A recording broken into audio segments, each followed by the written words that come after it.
প্রিয় শিক্ষার্থী বন্ধুরা, আশা করি তোমরা সকলে খুব ভালো আছো। তার মধ্যে সে সকল শিক্ষার্থী ভালো আছো যারা মনের মতন রেজাল্ট করতে পেরেছো। 2024 সালের এসএসসি রেজাল্টে যাদের মনের মতো ফলাফল হয়েছে তারা তো মহা খুশিতে রয়েছে।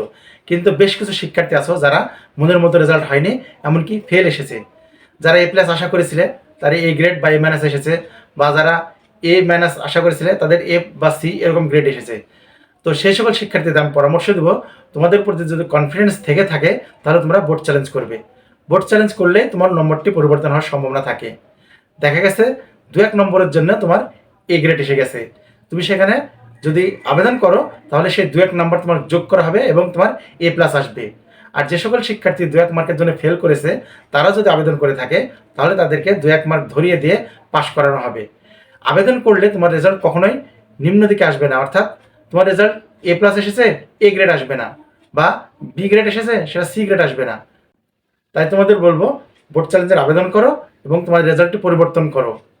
ভালো রেজাল্ট করলে ভালো কলেজে ভর্তি হওয়ার সম্ভাবনা থাকবে এবং সামনে এগোতেও তোমার মনে একটা জোশ আসবে। অনেকেই বোর্ড চ্যালেঞ্জ করতে ঝক্কি ঝামেলা মনে করে, বা নিম্নমানের ফি লাগে, সেটাও অনেকেই বলে যে এটা করে কি হবে, কিন্তু আসলে বোর্ড চ্যালেঞ্জ করলে রেজাল্ট পরিবর্তন হবে। বোর্ড চ্যালেঞ্জের নিয়ম একদম সহজ। তুমি যে কোনো প্রিপেড টেলিটক সিম থেকে 150 টাকা প্রতি পত্রে তোমার কর্তন করা হবে। তাই 150 টাকা হারে তুমি যতটা পত্রে আবেদন করবে ততটা পত্রের 150 টাকা হারে কর্তন করা হবে।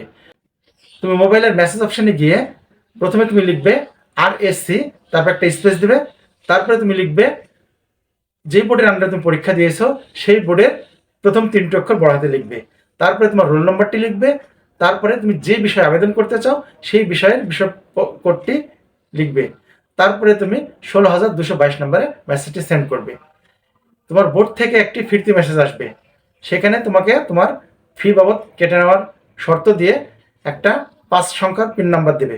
তুমি যদি রাজি থাকো তাহলে আবার ফিরতি মেসেজে RSC লিখে ইয়েস লিখে তুমি যেই পিন নাম্বারটি দিবে সেই পিন নাম্বারটি লিখে তুমি যে কোনো একটি অপারেটর মোবাইল নাম্বার লিখবে, যেটা দিয়ে তোমার সঙ্গে কন্ট্যাক্ট করা হবে।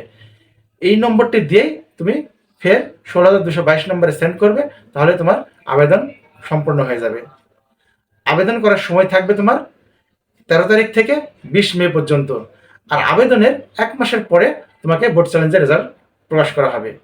তো প্রিয় শিক্ষার্থী বন্ধুরা, তোমাদের সকলের বোর্ড চ্যালেঞ্জের রেজাল্ট ভালো হোক এই প্রত্যাশা করে আজকে এখানে শেষ করছি। ভিডিওটি দেখার জন্য ধন্যবাদ।